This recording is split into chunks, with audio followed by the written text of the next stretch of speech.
Sean Diddy Combs is just days away from the official start of his trial in federal court on charges that could send him to prison for life. Accused of running a violent sex trafficking ring masked by decades of celebrity, wealth, and influence.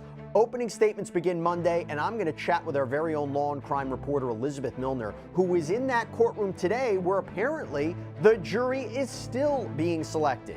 Welcome to Sidebar, presented by Law and Crime. I'm Jesse Weber. The federal criminal trial of Sean Diddy Combs is officially on track to kick off Monday, May 12th, where a jury is going to be seated. Both sides will deliver opening statements in a case that could realistically send this 55-year-old music titan to prison for the rest of his life. Now, on May 7th, prosecutors, defense attorneys, they had narrowed down the jury pool to 45 qualified prospective jurors. And actually, earlier today, they were able to narrow it down a little bit further, but the official jury is not going to be seated until Monday morning, which was a surprise to us. We're going to get into why. But Sean Combs, apparently dressed in court-approved civilian clothes, sporting white hair, was present alongside his attorneys as potential jurors were questioned throughout this week. Many admitted they had seen media coverage of the case, including the infamous surveillance footage of Combs allegedly assaulting his ex-girlfriend Cassandra Ventura in a hotel hallway back in 2016, a key piece of evidence that prosecutors plan to use. We believe she's victim one in this case. And I'll tell you what, based on what happened in court today, I think we can almost certainly say that it's Cassandra Ventura. We'll talk about that too. But for decades, Combs was this larger-than-life figure, producing hits for stars like Notorious B.I.G., Mary J. Blige, launching his own fashion empire with Sean John, hosting these lavish parties attended by Hollywood's elite. But now, the man who once seemed invincible sits in a Brooklyn federal jail. His jet black hair, now nearly all gray, dye isn't even allowed in detention as he faces charges of racketeering, sex trafficking, transportation to engage in prostitution. Federal prosecutors are alleging that Combs ran a criminal enterprise where employees like perhaps security guards or assistants, even higher-ranking staff, help facilitate and cover up sex trafficking. The accusations are incredibly chilling that women say that Combs controlled them through violence, drugs, financial manipulation. Prosecutors describe freak-offs as these drug-fueled sex marathons that lasted for days, where Combs allegedly coerced participation. In one instance, he allegedly dangled a woman over a balcony. So this is a very, very high-stakes case with incredibly distressing allegations. Now, to get us caught up to speed on what came out of today's proceedings, I'm going to head over now to our very own Law and Crime reporter, Elizabeth Millner, who is inside that courthouse today, downtown federal court. Elizabeth, thank you so much for coming on and also braving the elements. One of the worst rain days we've had here in New York in quite some time. So she's braving the elements for us. Elizabeth, so good to see you. So let's start off how we always start off. How did Combs appear in court, and what did you get from his demeanor? Because we are right now the eve of opening statements on Monday. Oh yeah, opening statements are just a couple hours at this point away, and we expect a lot to come out from opening statements. But as far as Diddy, how he appeared in court today, I was honestly surprised he appeared in just normal casual wear. I thought because the jury wasn't going to be present today that there was a chance that he could be in MDC jumpsuit, but it's official. He's going to be in that casual sweater. You know, it was navy again today with a white button-up undershirt. He had navy slacks on. Again, no belts, no shoes with laces. Didn't see his shoes or if he was wearing loafers or any of that type of sort. But considering, again, that we are just hours away from opening statements, 72 hours now at this point, that for the most part, Diddy appeared in good spirits. Now, I don't know if that's just a kind of a mask that he's portraying, just so that way when we report on these types of things that we can say things like Diddy seemed upbeat, he seemed confident, that type of thing. But as far as whether or not he appeared nervous or shaken or anything like that, that definitely wasn't the case at all today. He came inside the courtroom, a packed courtroom again today, and that's just what to expect, as a little sliver as far as what we could really expect when opening statements happen on Monday. But as far as Diddy's appearance today, again, upbeat. He waved at everyone inside the courtroom. Not any of his family was inside that courtroom because likely they're in a long time, or they're going to be here for a long time, that 2-month period, which is pretty much what the duration of the trial is expected to be. But he came inside the courtroom. You know, of course, the some marshals escorted him inside. They were also, you know, up to the dappers and looking like Dapper Dans for the most part. They're not in their normal marshal's uniform or anything like that. They're in a full suit. Diddy comes in, he waves at everyone inside the courtroom. He kind of makes eye contact with a lot of us in the media. Then he sits down. For the most part, he chatted with his attorneys, mainly Deininger today, a couple times with Brian Steele, because when he is sitting at the defense table, he is sitting between those two attorneys, Deininger and Brian Steele, over to his left. But he seems in good spirits considering hours away from essentially the trial of his life. By the way, I said it before, I'll say it again. We plan to cover every aspect of this Diddy trial for you here on Sidebar. And one of the reasons we can do this is because of our incredible sponsor, Morgan & Morgan. This is America's largest injury law firm. Their support helps us to keep uncovering this story for you. Now, this is a firm that's no joke. In the past few months, Morgan & Morgan secured a $9.3 million verdict for a car crash victim in Florida, a $5.6 million verdict for another car accident victim in Atlanta, and not to mention $1.8 million in Kentucky after insurance offered them just $5,000 in that case. So even if you think your case isn't worth millions of dollars, why not just start a claim and fight for what you deserve? Morgan & Morgan makes it so simple. You can start a claim from your phone in just 8 clicks. Everything from signing contracts, uploading documents, talking to your legal team, it can all be done through your phone. So if you're injured, you can easily start a claim at forthepeople.com/LC Sidebar. I'm confused because I thought we were going to get a jury today. I thought we were going to get 12 jurors, 6 alternates. Today was going to be the day where both the prosecution and the defense use their preemptory challenges. Each side gets a certain amount of them where they can strike jurors from that 45 pool down to the number that is needed. They basically can strike for whatever reason, as long as it's not based on race or gender or ethnicity. They don't have to provide a reason. And I thought we were going to get the jury today. Not the case. What happened?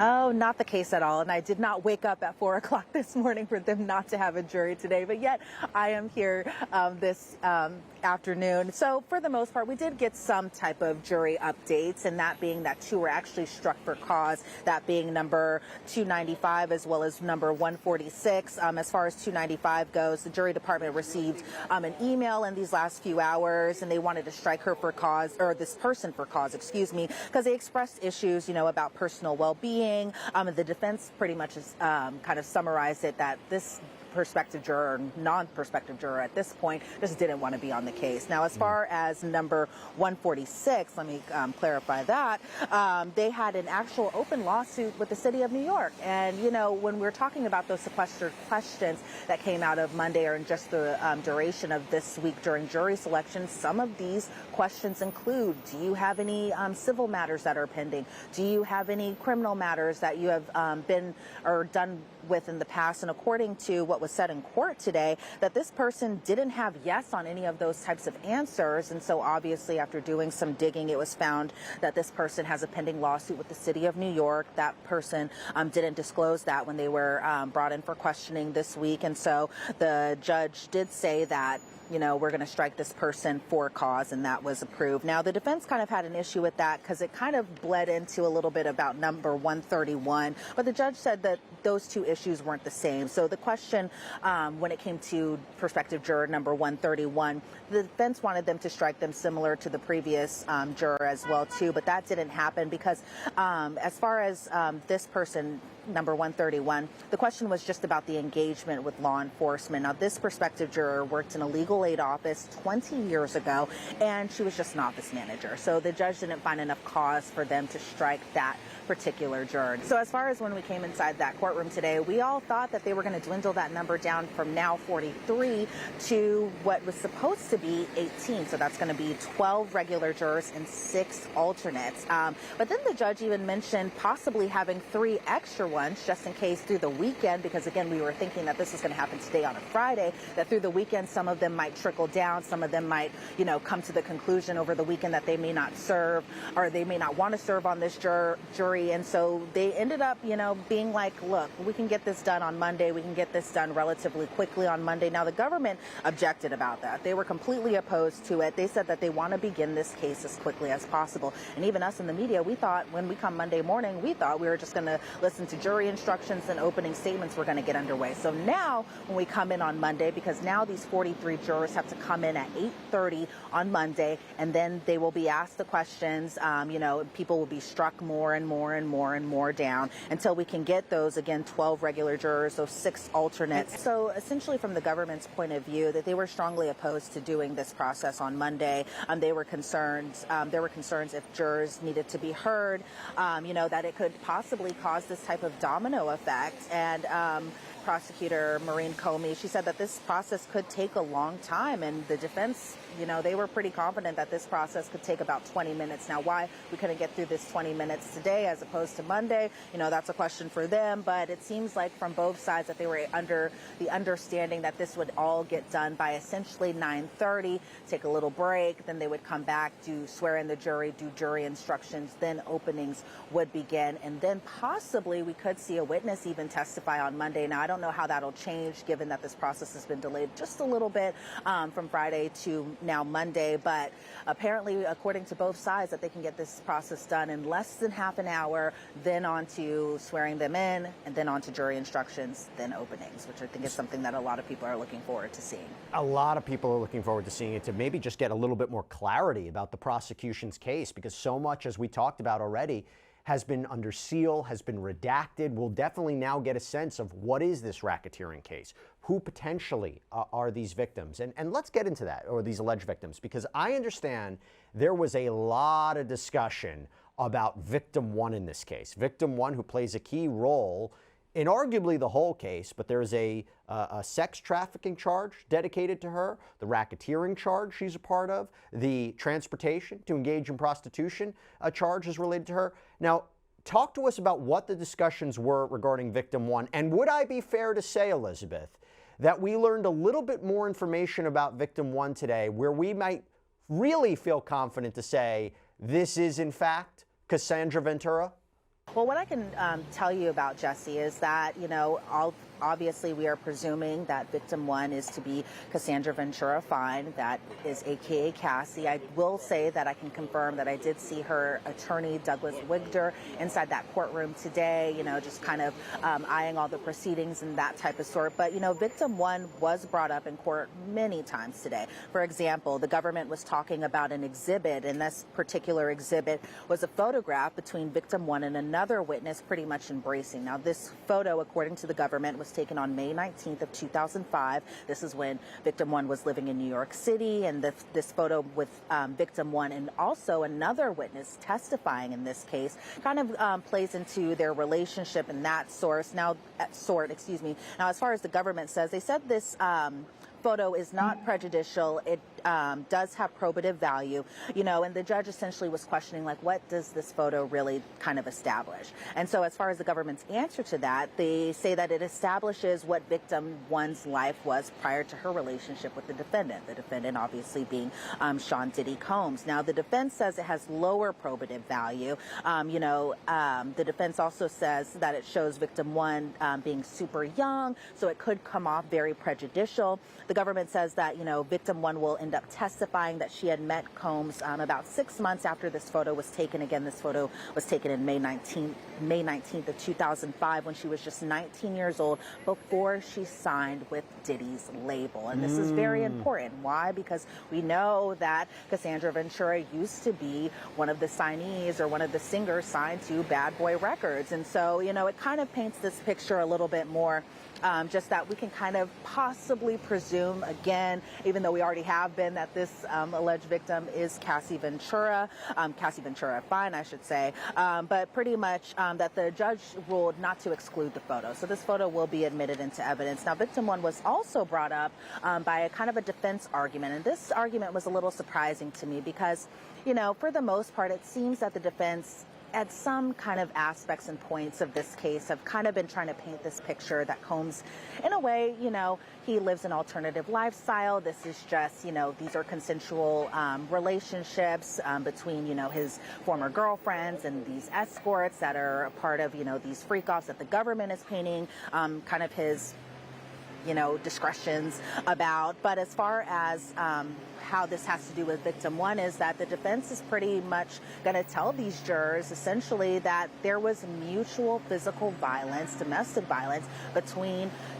the defendant, that being Diddy, and victim one. And then the defense was even trying to paint the picture that this couldn't fall under the statute of sex trafficking because it wasn't coercive, or this wasn't under coercion or anything like that, because alleged victim one has strength and she is powerful. So why would she be coerced into doing these types of activities when, she's the one who has been aggressors in these types of domestic spats, as the defense is kind of trying to paint this as. And so they're pretty much going to be honest with the jury that there was mutual physical violence on both ends. So the jurors will know that, obviously we have seen some aspects of that, obviously that being the CNN video, but it seems like from the defense's perspective, they have no choice but to essentially say, hey, there was mutual physical violence on both ends. It wasn't just, Combs against this alleged victim. It was also this alleged victim against Combs too. And so I thought that was a pretty interesting argument that the defense was trying to make. And, whether or not these jurors will actually believe this, or whether or not, or pretty much how they'll interpret this, that's kind of a wait and see, as it always is. But there was another mention of victim one as far as it goes with employee statements. Now, obviously, under the racketeering conspiracy, the government is essentially needing to prove that, Combs was like the head of this, enterprise, this racketeering enterprise and that sort. But they were talking about these employee statements and kind of taking it by a message basis. So essentially the argument is that this witness worked for Bad Boy Records and worked with victim one, which is why we also can believe that this is Cassandra Ventura, because if you think back to the civil lawsuit, she had essentially said that if she didn't do what Diddy had wanted, essentially, that he would stall her music career. And so with this witness, the defense was saying that that's not necessarily right. This witness had made oral statements, not written statements, but this was essentially about her career and these conversations that they were having about victim one's career. And so the defense says that this could have been a personal conversation, but that is kind of unclear. But, it was said in open court that this person named Mr. Cruz was victim one's manager. The government says that his conversation with alleged victim number one kind of falls into the heartland of this issue that they are going to be presenting to these jurors. And so essentially the objection was overruled. So we're going to be hearing a lot of things, which is why we can kind of presume possibly that victim one is going to be one of the first witnesses that is going to be taking the stand come Monday. So a couple of things here. Number one, the way I understand it is the defense might be saying there was mutual violence in this relationship. And if that's the case, if I'm understanding that correctly, you know what I think? That is called the Johnny Depp defense. Now, that was a civil case, but you take a page out of that playbook. High-profile defendant, high-profile celebrity, saying that this is a much grayer area because that was about domestic assault, that was about domestic violence as well. Could be wrong, but that's something that I think is interesting. And Elizabeth, one other question I had was, did they say that they couldn't question her about her medical records or anything like that? So, Jesse, this was essentially just a conversation because, despite these lawyers, that being the government and the prosecution versus, the defense team, they've been very cordial throughout these entire proceedings, giving each other these professional courtesies as far as, what they will talk about, what they won't talk about. This issue is coming up, that issue is coming up, et cetera, et cetera. So when it comes to victim one, they came to the agreement essentially that victim one will not be cross-examined on medical topics. Now, as far as the full extent of what those medical topics are, that is kind of unclear, but it seems like from the government's perspective that the defense will kind of abide by this professional courtesy and not necessarily cross-examine this particular witness just about these medical topics and medical records, which is also interesting because if you go back to the civil suit that Cassandra Ventura filed against Diddy, it did talk about, him taking her medical records or keeping them from her and that type of sort. So whether or not these questions will be asked and whether or not the defense will bring these up in cross-examination, it doesn't seem like it, according to this kind of professional courtesy both sides are giving to them. Right. Now, talking about alleged victims, aside from alleged victim one, I understand there was a discussion today about alleged victim 5, correct? What did we learn about alleged victim 5? So not much was really talked about victim 5 as far as what we could hear regarding their testimony or anything like that. As far as the conversation goes around alleged victim number 5, it was really about whether or not this person, this individual, will be using a pseudonym at trial. So what we do know is that the judge ruled that alleged victims 2, 3, and 4 could use a pseudonym. Obviously, we know there's been some issues and some hiccups with alleged victim number 3, and so, whether or not this or whether or not she will be testifying, that's still up in the air. The government's still saying that they are going to get an answer to both sides and to the court by the end of the day today. But as far as alleged victim number 5 goes, the judge pretty much said, that this person cannot testify under a pseudonym. So what we will see is alleged victim 5's real name whenever this individual testifies in court, whenever they get that chance to for the government.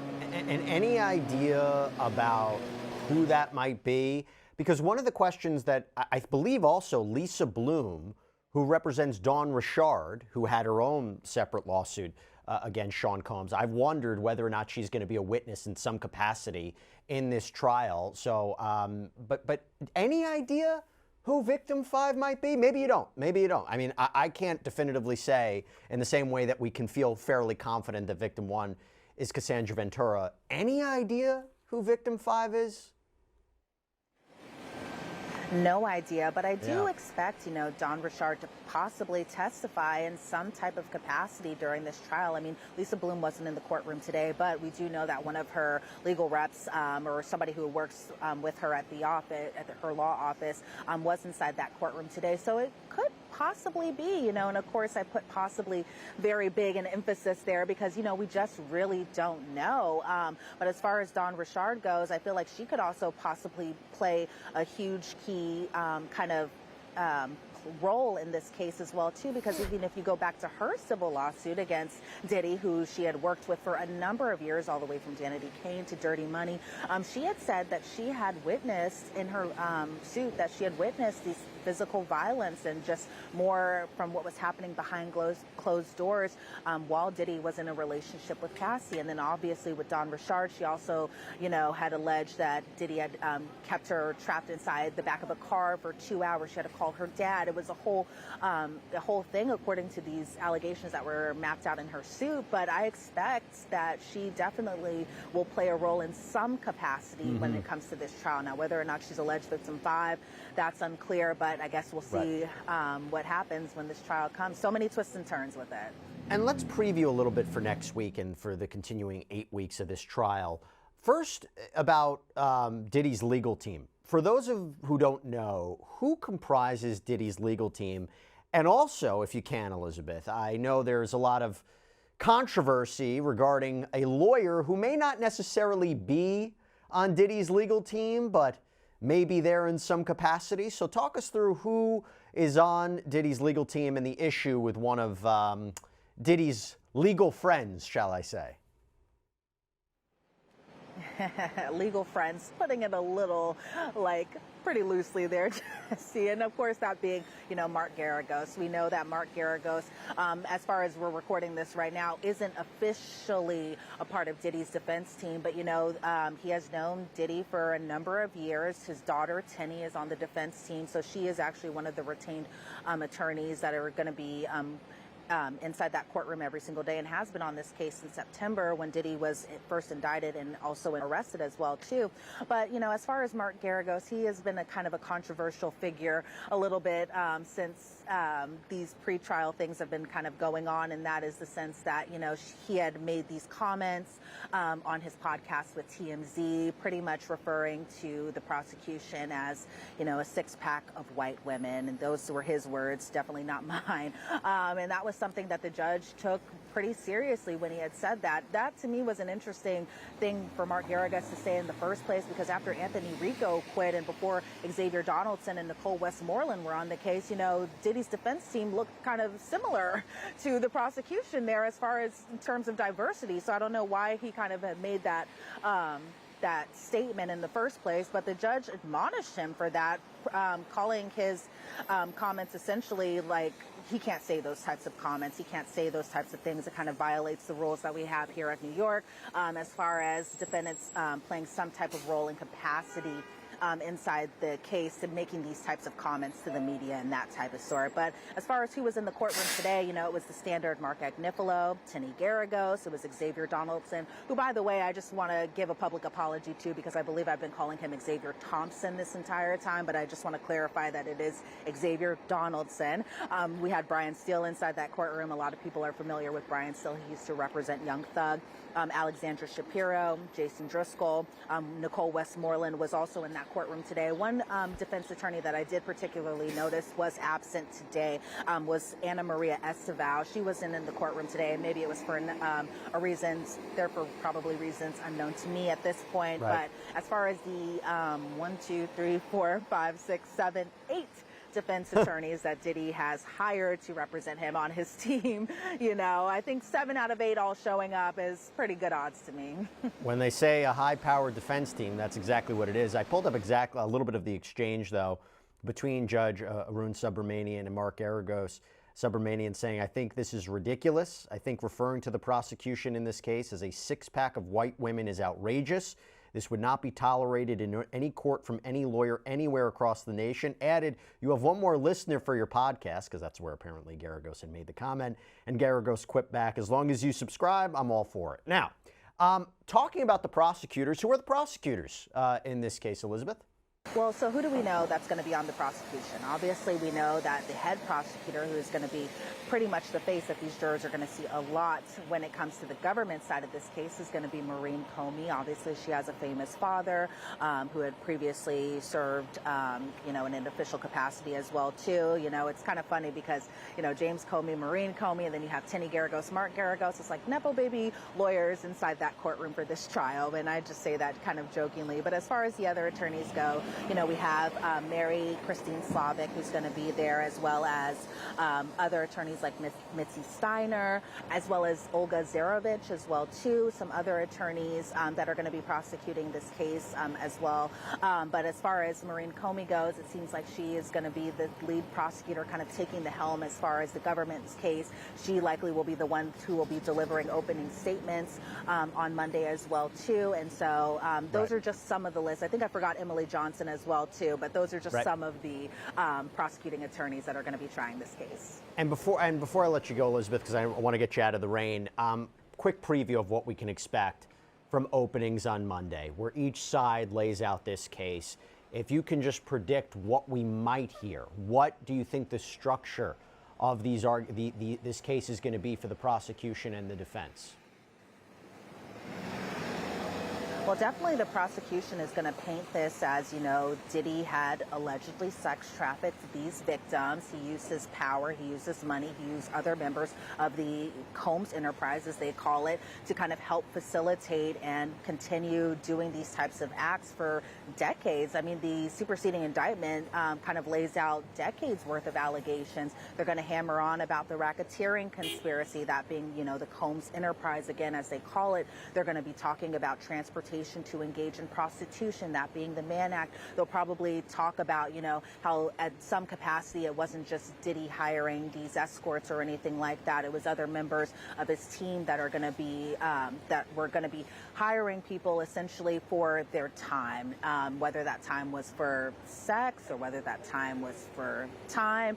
That is unclear at this point, but I assume that on openings we'll really kind of get a layout of the case as far as, what Diddy allegedly did to these victims, how his staff was involved, what he may have instructed them to do on his behalf. We're definitely going to get a clearer picture as far as these 5 federal charges that Diddy faces now, which could keep him locked up in prison if he's convicted on, the most serious charges we always talk about, for life in prison. Now, as far as the defense goes, it seems like the defense is kind of painting this picture that, again, these acts were consensual, that these participants or alleged victims as well, too, wanted to participate in these freak-offs, as the government put it in their indictment. They're going to be talking about, even though the that sometimes members of Diddy's team may have hired certain people to do certain proclivities, such as, escorts and things like that, that wasn't necessarily criminal. They're probably going to talk about drug use and how, sometimes Diddy was in these toxic relationships, as they kind of painted it out to be, with alleged victim number one. They're going to be talking about this domestic violence, as they call it, where it was mutual physical violence on both ends of the spectrum, not just, Diddy assaulting alleged victim number one, but also alleged victim number one assaulting Diddy as well, too. And so they're going to kind of, do what defense attorneys do and defend their client. And it seems like their defense here is kind of throwing anything at the wall that'll kind of stick to make it seem like, these weren't criminal acts or anything like that. This was all consensual. He had no idea that this was criminal for him to be doing these types of things. And so they're probably most likely going to paint this again as this alternative lifestyle where swingers were involved. And essentially it seems like their defense, is that sex is on trial and it shouldn't be on trial, that these were all consenting adults doing what consenting adults do. And that is what it seems like we're going to be hearing from the defense come Monday during openings. Well, I'll tell you, it is remarkable that we're here. I mean, we have been covering this case before it was even a case. We have been covering the Diddy saga ever since Cassandra Ventura filed her lawsuit in November of 2023. And to see it escalate into more lawsuits, raids, the arrests, the indictment, multiple indictments, and to see a federal case, go to trial in under a year from arrest and indictment. And that date didn't change. May 5th, we began. A jury selected in 1 week. It is amazing to see this happen from a legal point of view. But the stakes couldn't be higher. There is a huge level of public interest in this case, rightfully so. And again, I think that, Elizabeth, this is an incredible moment to be covering this case. And thank you so much for being in there, our eyes and our ears, because there are no cameras in that courtroom, unfortunately. So you have done your best to paint a picture of what is happening in there, and you're going to be there for us all next week, beginning with opening statements. Actually, I should say, beginning with the finalization of the jury instructions, and opening statements, possibly witness testimony on Monday, and we are going to cover it all on Law&Crime and here on Sidebar. Elizabeth Millner, thank you so much. It was great seeing you. Thanks, Jesse. And that is all we have for you right now here on Sidebar, everybody. Thank you so much for joining us. And as always, please subscribe on YouTube, Apple Podcasts, Spotify, wherever you get your podcasts. I'm Jesse Weber. I'll speak to you next time.